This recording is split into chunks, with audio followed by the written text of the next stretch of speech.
जो माता पिता जी हैं वो नहीं चाहते थे कि हमारा बेटा जो है वो संत बने। आप भारत में रह रहे हो, हम तिरंगा लेकर आए, तो तिरंगे से इतनी दिक्कत हो रही तो यहाँ रह क्यों रहे हो? फिर सबसे बड़ा मान सम्मान एक स्त्री का है, क्योंकि स्त्री अगर नहीं होती तो आज बड़े बड़े संत महापुरुष नहीं होते। हनुमान जी आए, प्रभु श्री राम जी आए तो एक स्त्री ने जन्म दिया, तो इसलिए हमारे धर्म में स्त्री को पूजा जाता है। ये जो एक्सरसाइज है या ये जूडो कराटे जो है ना, ये हमारे ऋषि मुनि ने लगाए हैं।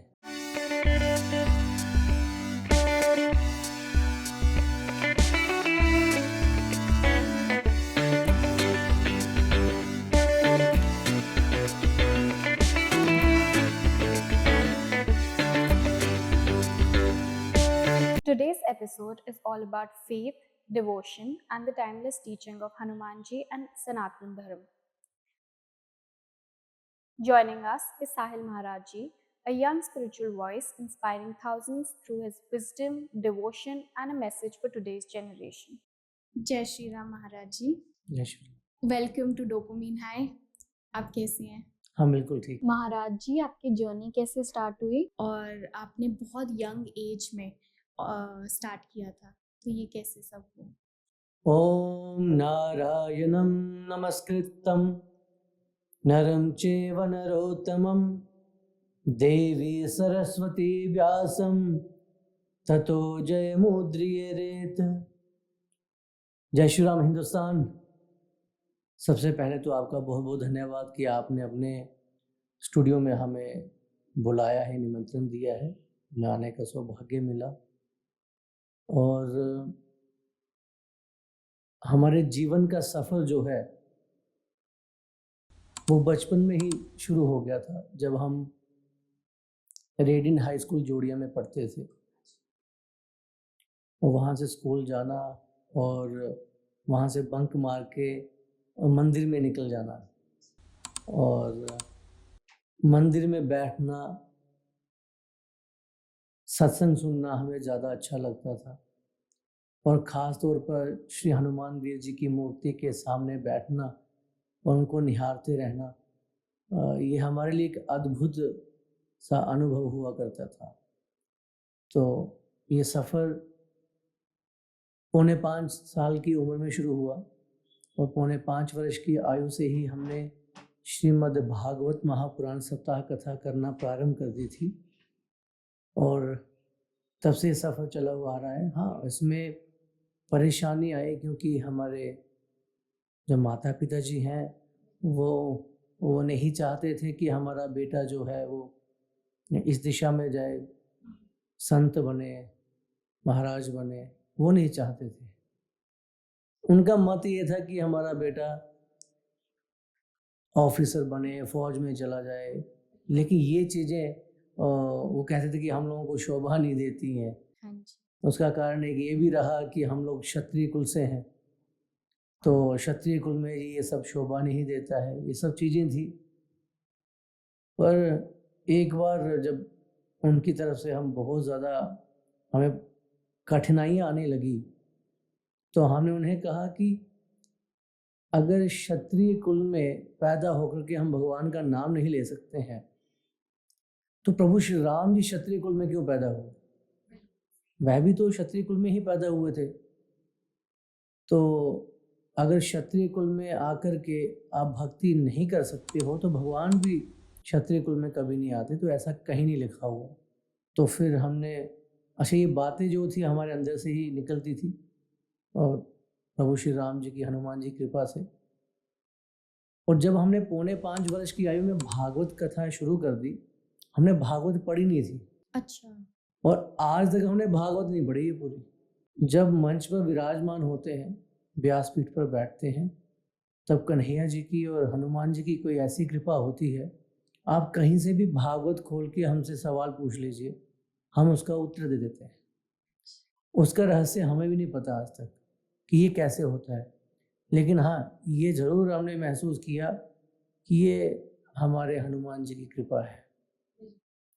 तो 4.5 साल की उम्र से ही हमारा सफ़र जो है वो अध्यात्म की ओर, राष्ट्र की ओर प्रारंभ हो गया। जैसे प्रेमानंद जी कहते हैं कि जब आप इस लाइन में जुड़ जाते हैं तो आपको सब छोड़ देना चाहिए। तो आपने ऐसा क्यों नहीं किया? हमने प्रेमानंद जी महाराज तो भगवान का स्वरूप है। भगवान की तरफ जुड़ना, और जो आपने इन्फ्लुएंसिंग का शब्द इस्तेमाल किया, अर्थ ये हुआ कि आप शायद स्पोर्ट्स वाली तरफ जा रहे हैं कि हम जो एक्सरसाइज करते हैं, हम आपको और आपके चैनल के माध्यम से उन लोगों तक ये बात पहुंचाना चाहते हैं, शायद जिन्हें पता नहीं है कि ये जो एक्सरसाइज है या ये जूडो कराटे जो है ना, ये हमारे ऋषि मुनि ने लगाए हैं। सबसे पहले हमारे ऋषि मुनि ही जूडो कराटे किया करते थे, एक्सरसाइज किया करते थे, फिर उन्होंने इसको संसार में लाया। ये तो किसी को नहीं पता था। अच्छा, पहले ऐसा होता था कि जिम वगैरह कुछ नहीं होता था। अब क्या है कि हमें एक्सरसाइज करनी है अपने शरीर के लिए। हनुमान जी भी करते थे, और पहलवानों के जो महागुरु हैं वो हनुमान जी हैं, और भगवान श्री कृष्ण भी हैं। भगवान श्री कृष्ण स्वयं मल्ल युद्ध किया करते थे। अगर ये गलत होता मल्ल युद्ध करना या एक्सरसाइज करना, तो भगवान भी नहीं करते। हमारे भगवान ने किया है, तो हम उनके कहे हुए दिशा पर चलने का प्रयास कर रहे हैं। और हमें लगता है कि अगर आपका शरीर फिट नहीं है ना, आपका ध्यान ना पूजा में लगेगा, ना खाने का आनंद आएगा, ना सोने का आनंद आएगा। अगर आपका शरीर तंदुरुस्त है तो आपको भगवान का नाम लेने का भी आनंद आएगा। लोगों को जो आप स्पीच देते हैं तो आप आराम से सुना सकते हैं, आपको किसी भी डॉक्टर की आवश्यकता नहीं पड़ती फिर, है ना। ऐसा नहीं डॉक्टर की आवश्यकता नहीं पड़ती है, भविष्य में पड़ती है, लेकिन उस लेवल की नहीं पड़ती कि हमें हर रोज़ वो ट्रीटमेंट लेना पड़े अपनी बॉडी को ज़िंदा रखने के लिए। आप बहुत बड़े हनुमान भक्त हैं। आपको क्या लगता है कि कलयुग में हनुमान जी अभी भी हैं? बिल्कुल है। हनुमान जी तो अजर भी हैं और अमर भी हैं। और कलयुग में ये देव है, ऐसे नारद जी, अंगद, नल, नील, जामवंत, हनुमान जी, श्री हनुमान जी, ये कलयुग में साक्षात हैं। गुरु गोविंद सिंह जी, ये साक्षात हैं। ये वो लोग हैं, ये वो देव हैं जो एक स्थान पर बैठकर, एक समुद्र तट पर बैठकर राम नाम का जप कर रहे हैं, कलयुग के प्रभाव को कम करने के लिए। ये दुनिया भली भांति जानती है कि जो श्री राम का शत्रु हनुमान जी पहले उसके शत्रु हो गए। तो जब कलयुग ने कहा कि मैं अपने युग में किसी को श्री राम का नाम नहीं लेने दूंगा, तो हनुमान जी गदा उठाकर दौड़ पड़े उसे मारने के लिए कि श्री राम जी का शत्रु कहाँ से आ गया, मैं इसका वध कर दूंगा। तब प्रभु श्री राम जी ने कहा कि हनुमान, तुम उसे मारने मत जाओ, कलयुग का ये युग है, और कली के मना करने के बाद भी, इसके रोकने के तत्पश्चात भी जो मेरा नाम लेगा वह मेरा परम भक्त है, इसे रोकने दो। तो इसलिए कलियुग का प्रभाव कम हो, क्योंकि स्टार्टिंग में ही जब कलियुग शुरू हुआ तो राजा परीक्षित ने देखा कि एक काला पुरुष एक बैल को इतना मार रहा है कि वो बैल बेचारा तड़प रहा है, रो रहा है, फिर भी वो मारे जा रहा है। तो राजा परीक्षित ने देखा कि मेरे राज्य में मेरी प्रजा तो बहुत दुखी है, और इस इंसान का मैं आज वध कर दूंगा, ये काले पुरुष का। जब उसे मारने के लिए जाते हैं, गुस्से में लाल होके तीर निकाल लिया, उसे कहने लगे, हे मूर्ख इंसान, तू कितना जालिम है, एक जानवर को तू मार रहा है, वो बेचारा तड़प रहा है, चिल्ला रहा है, तो फिर भी मारे जा रहा है, आज मैं तेरा वध कर दूंगा। तब वो काला पुरुष कहता है कि हे राजन, यदि आपने मेरे अंदर कोई अवगुण देखा है तो मेरे अंदर गुण भी बहुत बड़ा है, एक बार वो सुन लीजिए जरा। तो तेरे अंदर कौन सा गुण हो सकता है, चल सुना क्या गुण है तेरे। वो कहते हैं मेरा नाम है कली, ये युग लगा हुआ है, कली का युग लगा है, मेरा युग है, और मेरे अंदर गुण ये है कि यदि सतयुग में कोई 10,000 साल श्री राम जी का नाम लेता था, नारायण का नाम लेता था, फिर जाके नारायण की कृपा होती थी, परंतु मेरे युग में अगर कोई एक बार सच्चे दिल से राम कह देगा, उस पर उसी वक्त कृपा हो जाएगी। तब राजा परीक्षित का गुस्सा शांत हो गया। उसने देखा कि इनका गुस्सा शांत हो गया, तो उसने कहा, मौका देखकर फटाफट बोला कि मुझे केवल 5 घर चाहिए रहने के लिए। कौन कौन से? पहला घर वो जिस जगह 2 लोग हिंसा कर रहे हो, 2 लोग आपस में झगड़ा कर रहे हो, उनके अंदर भी मेरा घर होगा। जहां पे लोग बैठकर मदिरा पान कर रहे हो, शराब पीते हो, उनके अंदर भी मेरा वास होगा। तीसरा, जहां बैठकर लोग जुआ खेल रहे हैं, उनके अंदर भी मेरा घर होगा। चौथा घर, जो पुरुष अपनी स्त्री घर होते हुए पराई स्त्री की तरफ बुरी नजर से देखे, उसके अंदर भी मेरा वास होगा। 5वां घर मांगा, जिसने भी स्वर्ण धारण किया होगा, सोना धारण किया होगा, उसके अंदर भी मेरा वास होगा। ये 5 घर मांगे और राजा परीक्षित ने कहा 5 घर दिए। अब आप देखिए, जो लोग मदिरा पान कर रहे हैं उनको आप बोलिए कि सत्संग सुनने जाना है या मंदिर में जाना है, कभी नहीं जाएंगे, गाली निकालेंगे उल्टा। और जो लोग जुआ खेलते हैं, जुआ जैसे आजकल आप देखिए क्रिकेट मैच में लोग पैसा लगाते हैं, घरों के घर बिक गए। कुछ लोग तो ऐसे भी हैं जिन्होंने तो अपने बीवी बच्चे भी दांव पर लगा दिए। हमारे जम्मू शहर में ही, बाहर की बात नहीं करते, जम्मू शहर में ही वो कलयुग का ऐसा प्रभाव हुआ। और आप जुए में आप देखिएगा, जैसे ही आप जुआ खेलना शुरू करेंगे ना, सबसे पहले आप जीतेंगे, पैसा आना शुरू हो जाएगा। वो एक ऐसी लालसा बनेगी कि पैसा बढ़ रहा है, फिर पैसा जाना शुरू होगा, फिर उस पैसे को बचाने के चक्कर में ना आप अपना सब बेच दोगे, सारी तबाही हो जाएगी। तो ये 5 घर जब उन्होंने ले लिए, स्वर्ण जो है, सोना जो है, हमारी माताएं बहनें, आपने भी धारण किया होगा, वो ज़्यादा उनको प्रिय होता है सोना। सोने की रिंग पहनना, कांटे पहनना, हार पहनना, है ना। तो स्वर्ण धारण यदि करना है तो उतना करो जितना भगवान नारायण की पूजा में लगता है। कि जिसे जो नारायण भक्त हैं उन्हें सुबह स्नान करना है तो स्वर्ण के साथ करना है, पूजा करें तो स्वर्ण धारण होना चाहिए उतना। जब ज़्यादा धारण करोगे तो कलयुग दिमाग में आके बैठेगा, तो बुद्धि काम नहीं करेगी। तो आज देखिए हमारी बेटियां भी किस रास्ते पर चल रही हैं सबके सामने। तो ये सारी चीज़ें हैं, तो ये कलयुग का प्रभाव है। हनुमान जी को कहते हैं कि अमर है, जैसे आपने बोला, तो आपके साथ कोई ऐसे चमत्कार हुआ है? देखिए, आजकल की जनरेशन जो है वो ज़्यादातर कहते हैं कि भगवान एक मिथ है, किसने देखा भगवान। सही है, वो अपनी जगह, कोई गलत बात नहीं। कुदरत को वो ऐसा कहते हैं, लेकिन आप देखिए एक स्त्री जो है, जब वो विवाह करती है, विवाह करने के बाद चाहे वो गरीब है, चाहे वो अमीर है, चाहे वो शहर में रहती, चाहे गांव में, चाहे जंगल में, जहाँ दूर दूर तक उसे अन्न नहीं मिलता, लेकिन जैसे ही वो गर्भवती होती है, उसके घर में संतान पैदा होती है, भगवान उस बच्चे का पालन पोषण करने के लिए माँ के स्तनों में दूध भर देता है। वो दूध पहले क्यों नहीं आता? यही तो है ना कुदरत। अब जो लोग कहते हैं कि भाई भगवान किसने देखा, हम कहते हैं पूरे दावे के साथ, उस व्यक्ति को बोलो हमें 2 महीने वो करो जो हम कहेंगे, ठीक है? 2 महीने दुनियादारी छोड़ दो।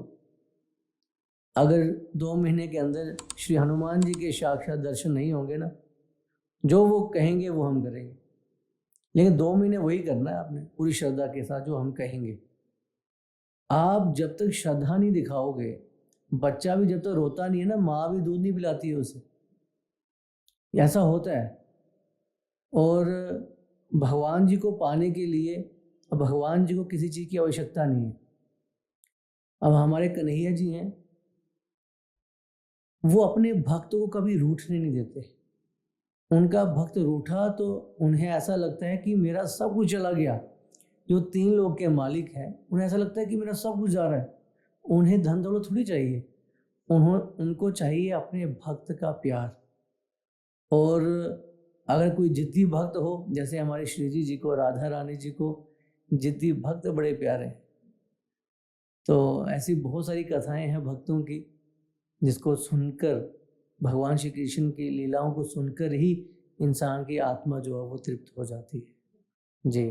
तो भगवान है, ऐसा नहीं कि भगवान नहीं है। भगवान है तो ये सृष्टि है, हम और आप यहाँ बैठे हैं, ये हवा है, ये पानी है जी। बहुत जगह जैसे अयोध्या में जब हम जाते हैं तो वहाँ पे जय सिया राम बोलते हैं। जम्मू में अगर किसी से बोलो तो जय श्री राम बोलते हैं, कहीं पे सीताराम बोलते हैं। सही कौन सा है?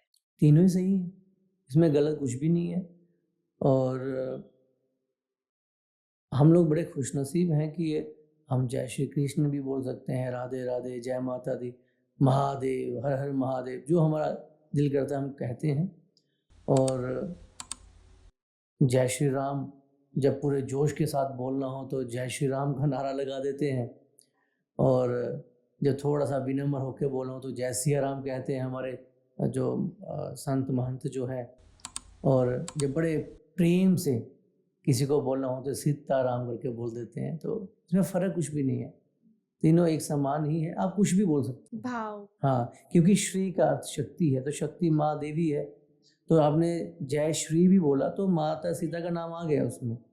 हाँ जी, तो जय श्री राम, तो जहाँ फिर आप जय श्री सीताराम जी भी बोल सकते हैं, ऐसे करके। पहले मतलब माता का, पहले माता का नाम तो आना ही आना है। भगवान ने हमारे सनातन धर्म में सबसे बड़ा ओधा जो है वो एक स्त्री को दिया गया है। सबसे बड़ा मान सम्मान एक स्त्री का है, क्योंकि स्त्री अगर नहीं होती तो आज बड़े बड़े संत महापुरुष नहीं होते। हनुमान जी आए, प्रभु श्री राम जी आए, तो एक स्त्री ने जन्म दिया, तो इसलिए हमारे धर्म में स्त्री को पूजा जाता है। और जो लोग स्त्री का निरादर करते हैं, हमें लगता है कि वो जीवन में कभी सफल नहीं हो सकते हैं, क्योंकि हर पुरुष को सफल बनाने के पीछे एक स्त्री का हाथ होता है। ये आप बचपन से सुनते आ रहे होंगे। तो स्त्री वो उसकी पत्नी भी हो सकती है, उसकी बहन भी हो सकती है, उसकी माँ भी हो सकती है, उसकी एक दोस्त भी हो सकती है ना। तो इसलिए हमारे धर्म में तो बहुत ज़्यादा मान सम्मान दिया जाता है, और देना भी चाहिए। हनुमान चालीसा और बजरंग बाण में डिफरेंस क्या है? हाँ, श्री हनुमान चालीसा देखिए, हम लोग चलते चलते कभी भी पढ़ सकते हैं, रोज़ भी पढ़ सकते हैं। बजरंग बाण भी कुछ लोग रोज़ पढ़ते हैं, लेकिन हम ये कहेंगे बजरंग बाण में ना बहुत सारी कस्में दी गई हैं। अब जैसे आप यहाँ बैठी हैं, हम आपको कहें कि आपको अपनी माता जी की कसम है, पिता जी की कसम है, आपके भाई की कसम है, आप ये कार्य करो, ये कार्य करो, है ना। कस्में पे कस्में दिए जा रहे हैं, तो आप ना चाहते हुए भी मजबूर हो जाएंगी बात को मानने के लिए। इतनी सारी कस्में दे रहे हैं भैया, और इतने सारे लोग दे रहे हैं कस्में, तो हम कहते हैं कि भगवान जी को रोज़ रोज़ कस्में ना दी जाए। आप साधारण श्री हनुमान चालीसा का पाठ करो। जब आपके ऊपर बहुत बड़ा संकट है कि प्रभु अब आपको आना ही पड़ेगा, जब सृष्टि का विनाश होने वाला है, प्रभु अब आपको आना पड़ेगा, आप नहीं आओगे तो विनाश हो जाएगा, तब बजरंग बाण पढ़ो ऐसी स्थिति में, वरना आप श्री हनुमान चालीसा का पाठ करो। और श्री हनुमान चालीसा में एक लाइन आती है कि संकट ते हनुमान छुड़ावे, मन क्रम वचन ध्यान जुलावे। क्योंकि हनुमान जी को इतने वरदान मिले कि ऐसा कोई कार्य नहीं था संसार में जो हनुमान जी नहीं कर सकते। तो देवी देवता परेशान हो गए कि भैया अगर हनुमान जी ने सारे कार्य करने तो हम क्यों बैठे हैं, फिर कुछ तो हमारे लिए छोड़ दो। तो कहा ठीक है। हनुमान जी ने कहा कि मैं अपने भक्तों को बचाने नहीं जाऊंगा, बचाने वाला काम आपके पास। लेकिन हनुमान जी जितने बलशाली थे उतने बुद्धिमान भी थे, वो अपने भक्तों को छुड़ा के ले जाते हैं, बचाने तक की नौबत ही नहीं आती। तो यहाँ भी हनुमान जी ने बाजी मारी, और जो लोग श्री हनुमान चालीसा का पाठ करते हैं सच्चे दिल से, हनुमान जी उन्हें किसी भी संकट में फंसने नहीं देते। और हनुमान चालीसा सिर्फ लाइनें नहीं है, आप किसी दिन बैठ के आंखें बंद करके उनको अपनी नज़रों के सामने रख कर पढ़िएगा, हनुमान जी को याद करके, तो आपको ऐसा लगेगा कि एक ऐसी शक्ति आपके अंदर आ रही है जो आपको इतनी एनर्जी दे रही है कि अब इतने बल का मैं क्या करूँगी या क्या करूँगा।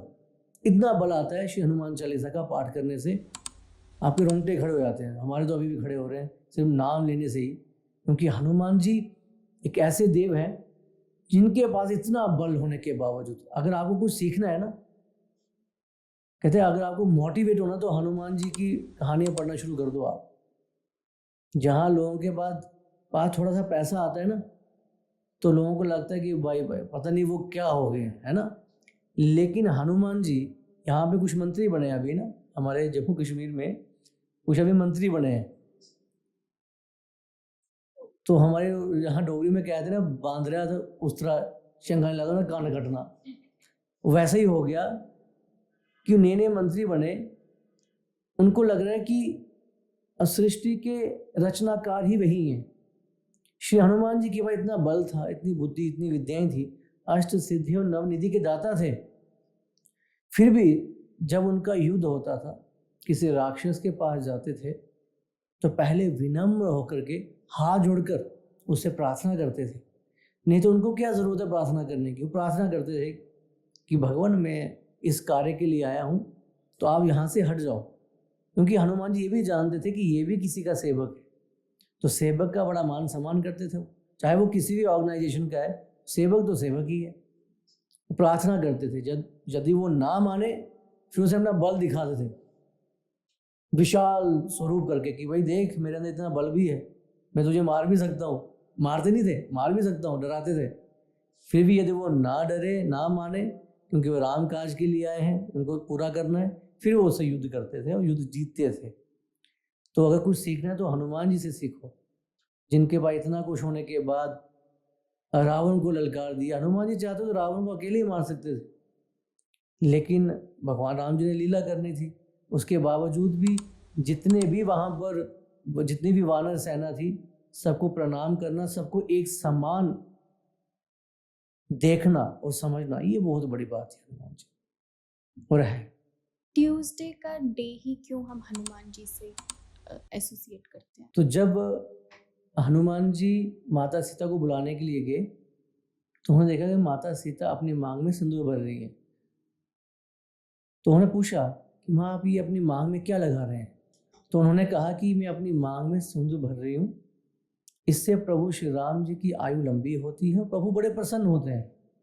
अब हनुमान जी ने जैसे ही सुना कि प्रभु बड़े प्रसन्न होते हैं, उनकी आयु लंबी होती है चुटकी भर सिंदूर लगाने से, तो हनुमान जी बाजार में गए, उन्होंने एक बोरा खरीदा सिंदूर का और पूरे बदन में सिंदूर लगा लिया और प्रभु श्री राम जी के सामने आकर के नृत्य करने लगे, श्री राम जय जय राम, श्री राम जय जय राम।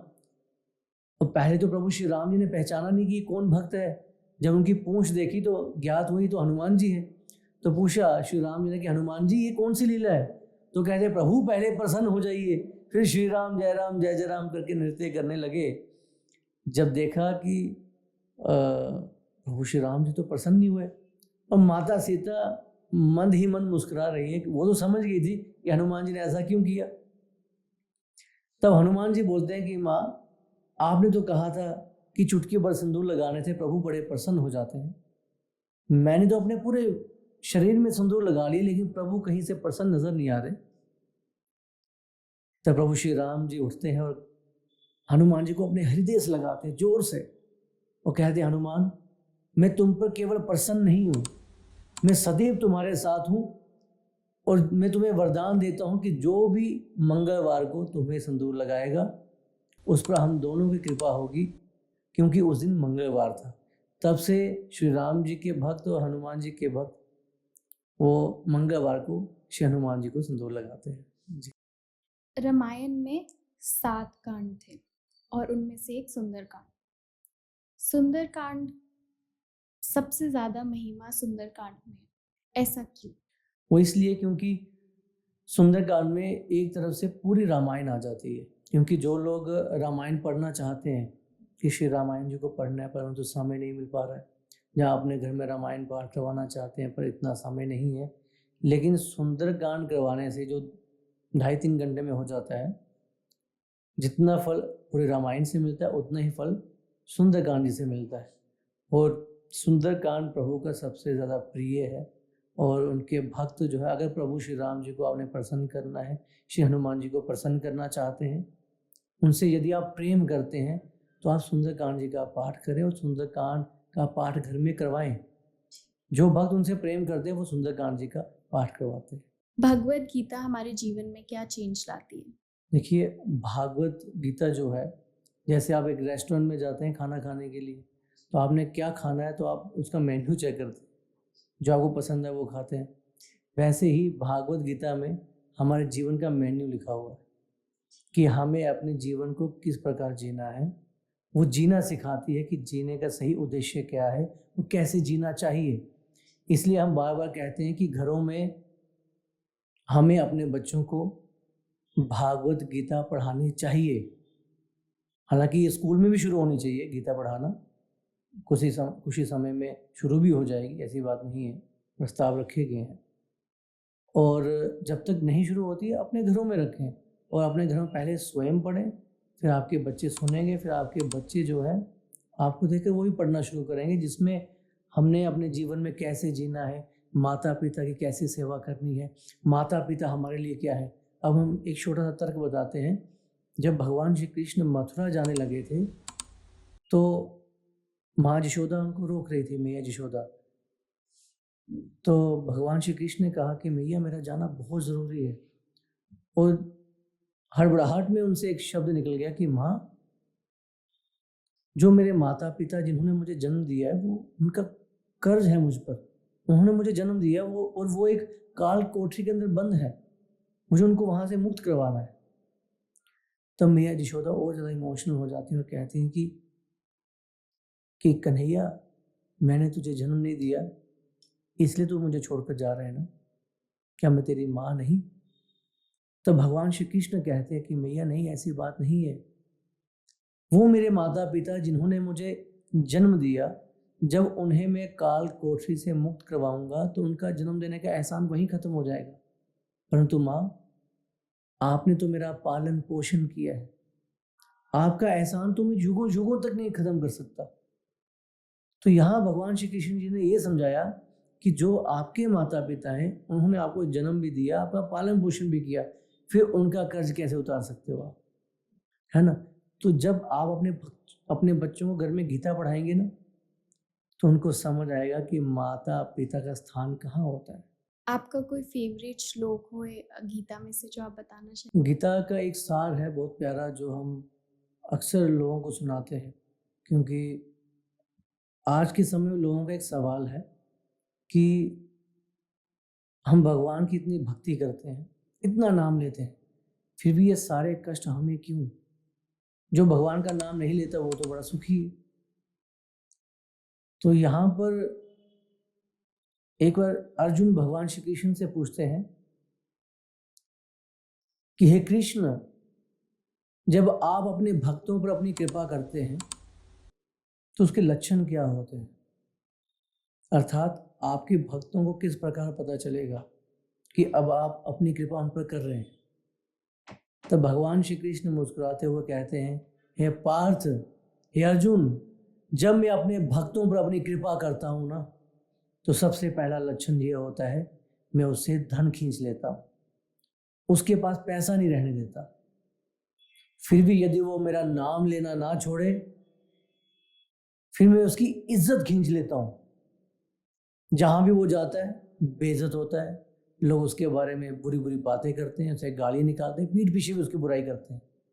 फिर भी पार्थ, यदि वो मेरा नाम लेना ना छोड़े, फिर जिस भी कार्य को वो हाथ डालता है उस कार्य के बड़ा नज़दीक होता है, मैं उस कार्य को अधूरा छोड़ देता हूँ, उसका कोई काम नहीं बनने देता। फिर भी पार्थ, यदि वो मेरा नाम लेना ना छोड़े, फिर उसे मैं अपने सीने से लगाता हूँ, अपने गले से लगाता हूँ। तो कहने का अर्थ ये था कि जब इतने सारे कष्ट आपके जीवन में आ जाएं, तो आपको तब हारना नहीं, तब आपको समझ आना चाहिए कि अब भगवान जी की कृपा आप पर हो रही है और भगवान से वो आपका इम्तिहान ले रहे हैं, आपको उसमें से पास होना है। तो ये चीज़ जो है हम सबको ध्यान में रखनी चाहिए। आप कश्मीर बहुत जाते हैं और वहाँ पे तिरंगा भी बहुत बारी, और आपको उस चीज़ के लिए डेथ थ्रेट्स भी मिलते हैं। क्या कश्मीर में संतों को वेलकम नहीं किया जाता? नहीं किया जाता था एक समय में, एक समय था कि इस रंग से दिक्कत थी, आज भी है, आज भी है। परंतु ये कश्मीर वाला जो सफ़र है तिरंगे वाला कि तिरंगा लहराना है, ये तब दृढ़ निश्चय हमारे अंदर आया कि एक बार हम कश्मीर जा रहे थे, तो हम हमारे एक सीओ साहब हैं, वो वहाँ पर आरआर में थे। उनको पता चला हम आ रहे हैं, तो उन्होंने कहा महाराज जी आप आ रहे हैं तो मुझसे मिल के जाइएगा। ठीक है, तो हम कुलगाम, डिस्ट्रिक्ट कुलगाम में रुके हुए थे हाईवे पे। वो जब आए तो उन्होंने अपने गाड़ियों के काफ़िले में हमारी गाड़ी को लिया और आगे तक ले गए।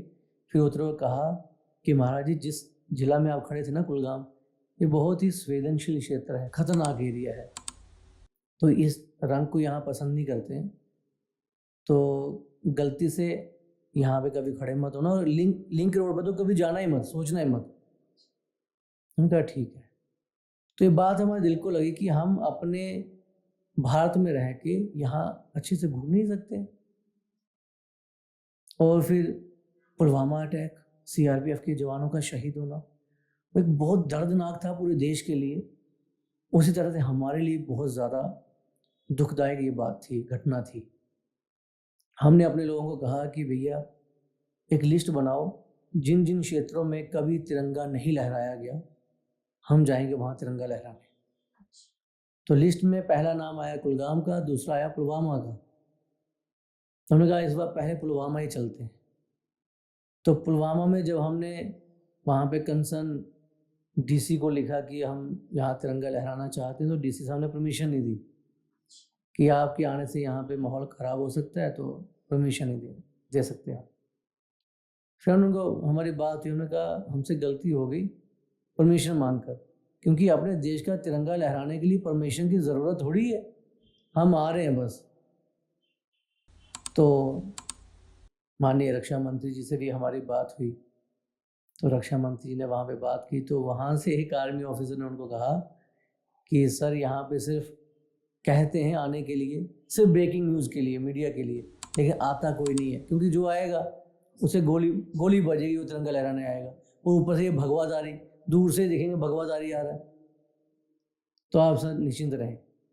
तो जिस दिन 15 अगस्त से 14 अगस्त को जब हम वहाँ पहुँचे, उनको पता चला कि हम वहाँ पहुँच गए, तो उन्होंने तब भी मैसेज ये दे रहे थे रक्षा मंत्रालय में कि आ गए पर ये जाएंगे नहीं। और तब हमें पता चला कि वहाँ पे 11 केजी कोई IDX पकड़ा गया, जहाँ पे हमने फ्लैग होस्टिंग करनी थी। कंसर्न अधिकारी कहते जी आप मत जाइए वहाँ पे, ऐसे ऐसे हो जाए। मैं कोई बात नहीं, इस बार अगर मरना लिखा होगा देश के लिए तो मरना मंजूर है, पर जाएंगे ज़रूर तिरंगा लहराने। आपको डर नहीं लगा? नहीं, हनुमान जी के वक्त तो डरने वाली कोई बात है नहीं, क्योंकि मरना, मारना और जन्म देना उसके हाथ में, इन लोगों के हाथ में नहीं है, कायर लोग हैं। तो फिर जैसे ही सुबह हमारी गाड़ियों का काफिला निकला, तो वो जनरल साहब जो थे उनको पता चला, तो हमारे साथ में फिर और आर्मियों के स्क्वाड वगैरह आगे, गाड़ियाँ आगे, QRT वगैरह, वहाँ के हम जब भारत माता की जय बोलें तो हम अकेले बोल रहे हैं, तो हमारे साथ में CRPF वाले थे, वो बोल रहे हैं जय। वहाँ के कोई भी बंदा जो है वो जय नहीं बोल रहा था, और वो हमें ऐसे देख रहे थे कि जैसे पता नहीं हम कितने बड़े शत्रु हैं इनके। भैया आप भारत में रह रहे हो, हम तिरंगा लेकर आए, तो तिरंगे से इतनी दिक्कत हो रही तो यहाँ रह क्यों रहे हो? फिर हमने तिरंगा लगाया, राष्ट्रगान गाया, उसके बाद वहाँ बैठे भी, लोगों से बात भी की, वापस आए। जब सब अच्छे से हो गया तो जनरल साहब ने हमें बुलाया। जैसे हम उनके पास पहुँचे, उन्होंने गले से लगाया, हमें कोई 2-3 मिनट छोड़ा ही नहीं। तो बताते हैं कि जैसे ही महाराज जी आपकी गाड़ी निकली ना, तो फिर हमने पता करवाया ये है कौन है जो इतनी जिद थी कि चले ही गए। तो फिर हमें पता चला कि जम्मू के बाल संत हैं, श्री हनुमान जी के भक्त हैं, क्षत्रिय कुल में पैदा हुए हैं। तब हमें पता चला कि जम्मू का डोगरा ही तो जिद्दी हो गई। तो जम्मू के डोगरे वैसे ही बहुत जिद्दी होते हैं। तो फिर कुलगाम में भी गए हम काफ़ी सारी जगहों पे, फिर बिजवाड़ा जहाँ पर CRPF के जवान शहीद हुए थे, वहाँ भी फ्लैग होस्टिंग की, उनको श्रद्धांजलि भी दी। अभी एक बहुत बड़ा डाउरी केस जो बहुत फेमस हुआ है, तो आपको क्या उस चीज़ पे बोलना है? देखिए जो डाउरी वाली बात है ना, इस पे हम थोड़ा सा हस्तक्षेप करेंगे, शायद कुछ लोगों को पसंद ना आए हमारी बात। आज जब भी किसी लड़के के साथ कोई बात होती है, लड़की लड़का का कोई डिस्प्यूट चलता है मैरिज के बाद, तो एक कोर्ट में केस लगाया जाता है डोमेस्टिक वायलेंस का सबसे पहले, और दूसरा डाउरी डिमांड की है जी, और हमने इतनी डाउरी दी भी है। सबसे पहले गुनहगार वो है जिसने डाउरी दी है, सबसे पहले गुनहगार लड़की वाले हैं। आपने डाउरी दी क्यों? क्योंकि दहेज देना भी तो अपराध है। आपने दहेज दिया तो आपके पड़ोसी को लगा कि जब हम अपने बेटी की शादी करेंगे तो हम इनसे ज़्यादा दहेज लेंगे। उनकी इच्छाएं और मंशाएं बढ़ गई। बढ़ाई किसने? उस व्यक्ति ने जिसने डाउरी दी। तो सबसे बड़ा गुनहगार पहले वो है, लेने वाला तो है ही है। जिस माता पिता ने अपनी बेटी दे दी, दान कर दी, जिसका पालन पोषण किया और वो बड़ी हुई तो दे दी किसी दूसरे घर में, कन्यादान किया, इतना बड़ा दान लेने के बाद जो बंदा रजा नहीं, वो डाउरी से कैसे रज जाएगा? मुझे बताओ। जब आज आप फ्रिज दोगे तो कल उनकी इच्छा होगी तो बड़ा फ्रिज लेना है। तो हमें लगता है कि इस चीज़ पे रोक होनी चाहिए। जो बड़ा केस जिसकी आप बात कर रहे हैं उस पर हम कड़े शब्दों में उस व्यक्ति की भी निंदा करेंगे जो व्यक्ति एक स्त्री को इतना बदनाम कर रहा है जितना उसे नहीं करना चाहिए। क्योंकि शायद ये लोग भूल जाते हैं कि उनके घर में भी माँ बहन है, वो भूल जाते हैं। तो किसी औरत की इज्जत को इस तरह से उछालना, हमें लगता है वो जब वापस आता है ना, वो बड़ा नुकसानदायक होता है। तो एक औरत की इज्जत को इस तरह से नहीं उछालना चाहिए, क्योंकि जब औरत फिर चंडी का रूप धारण करती है तो उससे भयंकर कोई होता नहीं है, वो तांडव करवा देती है फिर अच्छे अच्छों से। ठीक है, तो इस चीज़ पे रोकथाम होनी चाहिए। सबसे पहले तो माँ बाप जो है वो संस्कारी होने चाहिए, ताकि वो अपने बच्चों को ऐसे संस्कार दें कि ये चीज़ें भविष्य में हो नहीं। 2026 जनवरी में आपने हिंदू ऑर्गेनाइजेशन को से आपने छोड़ दिया था, आपकी और आपकी पूरी टीम ने। ऐसा क्यों हुआ? वो ऐसा इसलिए हुआ कि जहाँ हमें लगे कि कोई ऐसा संगठन जहाँ पे हमारे लोगों के हित में बात नहीं हो रही है, हमारे सामने कुछ और है, पीछे कुछ और है। क्योंकि हम ऐसा नहीं कर सकते, क्योंकि हम संत हैं ना। बचपन से हमने जब इस सफ़र में आए तो ये था कि हमें सनातन धर्म की सेवा करनी है और राष्ट्र की सेवा करनी है। तो जबकि एक ऐसा संगठन जो बताता तो हिंदुत्व है, लेकिन कि हम हिंदू हैं और हिंदू के लिए कर रहे हैं, लेकिन ग्रास रूट पे जब बात आए तो वहाँ पर ऐसा कुछ नहीं था। तो हमने कहा यहाँ पे तो रहने का कोई मतलब ही नहीं है ना, हमें कोई पद नहीं चाहिए, हमें सच्चे राष्ट्र भक्त चाहिए जो देश के लिए अग्रसर होकर के काम करते हो। इसलिए वो हमने और हमारी टीम ने फैसला लिया कि हम इस संगठन में नहीं रहेंगे, इसलिए छोड़ा था जी। आप श्री हिंदू संघ के नेशनल प्रेसिडेंट हैं, आप युवा के लिए क्या कर रहे हैं? देखिए, आज आप देखिए कि हमारा युवा जो है वो नैर्को टेररिज्म में फंसा हुआ है। नशा इतना ज़्यादा बढ़ चुका है कि जब वो नशों की तरफ जाते हैं तो वहाँ से बाहर निकलना उनके लिए बहुत ज़्यादा मुश्किल हो गया है। और श्री हिंदू संघ के जो जितने भी स्वयंसेवक हैं इस पे भरपूर कार्य कर रहे हैं, और हर गली में हर शहर में हमारा कार्यकर्ता मौजूद है। और हम लोग जो नैर्को टेररिज्म फैला रहे हैं, एक तो ये पाकिस्तान है, कायर पाकिस्तान जो फैला रहा है, और इन्हीं पैसों से वो हथियार खरीदते हैं, फंडिंग होती है, और हमारा युवा मरता है, उनका युवा पैदा होता है, और उससे उन्हीं हथियारों से फिर हमें मारने के लिए आते हैं।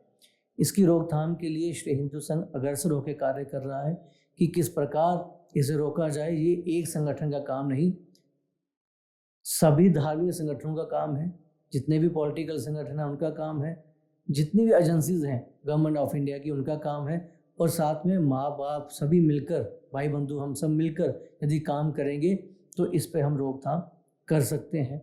और इसके साथ में गाय माता, गाय हमारी माता है। कैसी माँ? जो जन्म से लेकर मरण तक हमें अपना दूध पिलाती है। अपनी जो माँ जन्म देती है वो केवल 2 साल पिलाती है, उसके बाद वो भी दूध पिलाना बंद कर देती है। लेकिन गाय एक ऐसी माँ है जो कभी हमें नकारती नहीं है। भगवान श्री कृष्ण को सबसे ज़्यादा प्रिय थी गाय माता, और हमारे श्री कृष्ण जिन्हें मानते थे तो सोचिए हम उन्हें कितना मानेंगे, वो आदर्श हैं हमारे। तो इसलिए जो गौ तस्करी करते हैं, पुलिस वाले उस पर काम करते हैं, लेकिन हमें कभी कभी इनका काम पसंद नहीं आता। इतने नाके क्रॉस करके वो आ जाते हैं गौ तस्कर, तब पुलिस वाले सो रहे होते हैं क्या? तो इस चीज़ का ध्यान देना चाहिए। अगर ये लोग इस पर काम नहीं करेंगे तो हमारे हाथों जब वो गौ तस्कर पकड़े जाएंगे तो हम क्या पूजा थोड़ी करेंगे उनकी? जो हमारी माँ को लेकर जाएगा काटने के लिए, हम उसकी पूजा करेंगे? हम तो अच्छे से उसकी सेवा करेंगे। और आने वाले दिनों में आपको सुनाई भी देगा कि किस प्रकार से सेवाएं की जा रही हैं। तो ये इस पे अग्रसर होकर के श्री हिंदू संघ जो है वो काम कर रहा है। Thank you so much Maharaj ji, आप आ जाएं। धन्यवाद जी। Like, share, subscribe, dopamine hi. Thank you. धन्यवाद।